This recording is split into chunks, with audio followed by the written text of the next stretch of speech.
얘들 안녕? 반갑습니다. 이번 시간에는 외계 행성을 찾는 방법 중 첫 번째인 도플러 효과를 이용하여 외계 행성을 찾는 방법에 대해 소개하겠습니다.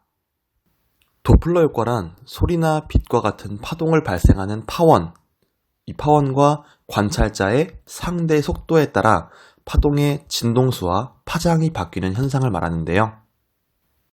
관찰자의 입장에서 파원이 가까워지면 파동의 파장이 짧아지고 멀어지면 파장이 길어지는 현상을 말합니다. 여러분이 이해하기 쉽게 영상을 통해 설명해 보도록 할게요. 포뮬러 1의 자동차 경주 모습인데요. 자동차가 시끄럽게 내고 있는 높은 소리의 엔진음, 거의 일정한 높이로 소리가 나고 있는 것을 알 수 있죠. 그런데 이 모습을 밖에서 본다면 그 소리가 어떻게 들릴까요? 바로 이렇게 들리겠죠.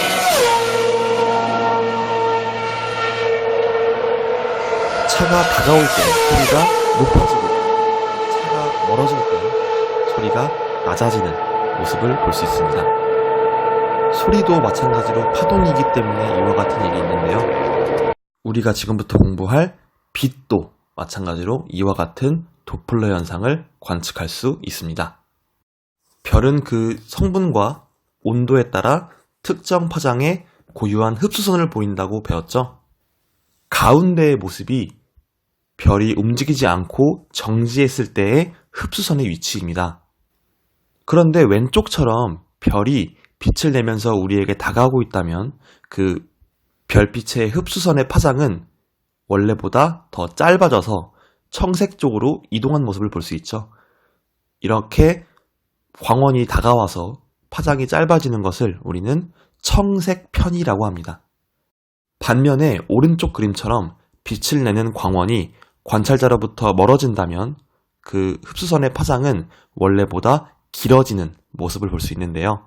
이렇게 흡수선의 파장이 길어져서 빨간색 쪽으로 이동한 것을 우리는 적색 편이라고 합니다. 그렇다면 이러한 별빛의 도플러 효과를 이용해서 어떻게 외계 행성을 찾을 수 있을까요? 외계 행성은 스스로 빛을 내지 않기 때문에 매우 어두워요. 그래서 외계 행성을 직접적으로 관찰하는 것은 거의 불가능에 가깝죠. 따라서 우리는 외계 행성은 주로 그 행성이 공전하는 중심별의 별빛을 이용하여 관찰할 수 있습니다. 우리는 지구가 태양을 돈다 라고 알고 있지만 사실 지구도 태양도 서로의 공통 질량 중심을 돌고 있어요. 자, 공통 질량 중심이 뭐냐면 만약에 저 왼쪽에 있는 망치를 여러분이 앞으로 던진다고 해볼게요. 그러면 저 망치의 머리 그리고 망치의 꼬리는 서로의 공통 질량 중심을 중심으로 축을 삼아 돌겠죠. 그와 마찬가지로 중심별과 행성도 그 둘의 공통 질량 중심을 돌아요. 근데 왜 지구는 태양을 도는 것처럼 보일까요?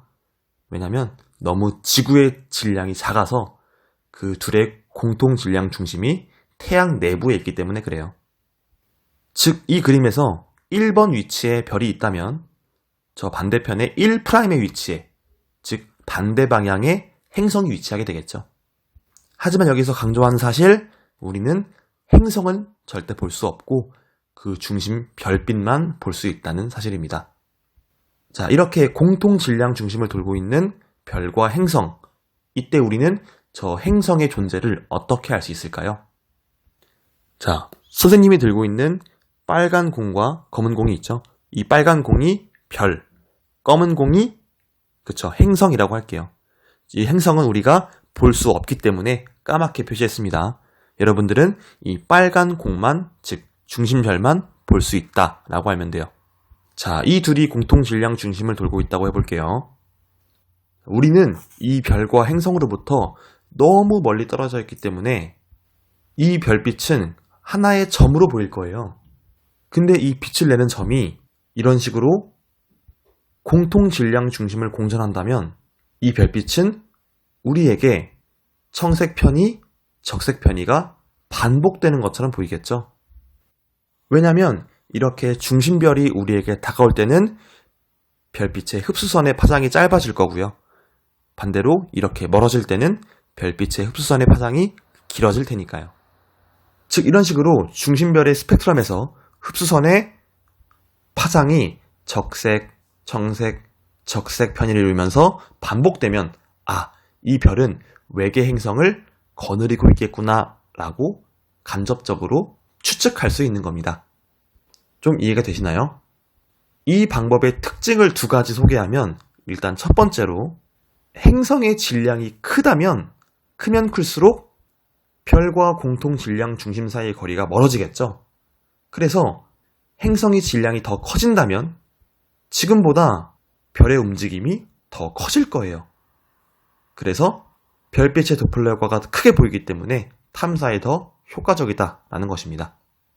자, 그런데 이 관측 방법은 행성의 공전 궤도면이 관측자의 시선 방향과 수직할 때는 이용할 수가 없어요. 왜냐하면 시선 방향에서 별의 움직임이 없기 때문이겠죠. 지금 같은 방식이 아니고 이렇게 행성의 공전 궤도면이 우리가 보는 방향과 수직하다면 우리가 바라볼 때 별이 앞, 뒤로 움직이지 않으니까 도플러 효과가 별빛에서 나타나지 않는 겁니다. 정리하자면 우리는 이 까만 행성을 볼 수는 없어요. 왜냐하면 스스로 빛을 낼 수 없기 때문에 너무 어두우니까. 그런데 별빛이 주기적으로 청색 편의, 적색 편의, 적색 편의를 반복한다면 저 별은 외계 행성을 거느리고 있구나 라고 추측할 수 있는 것입니다. 자, 이렇게 이번 영상 마무리하겠습니다. 여러분들 수고했습니다. 안녕.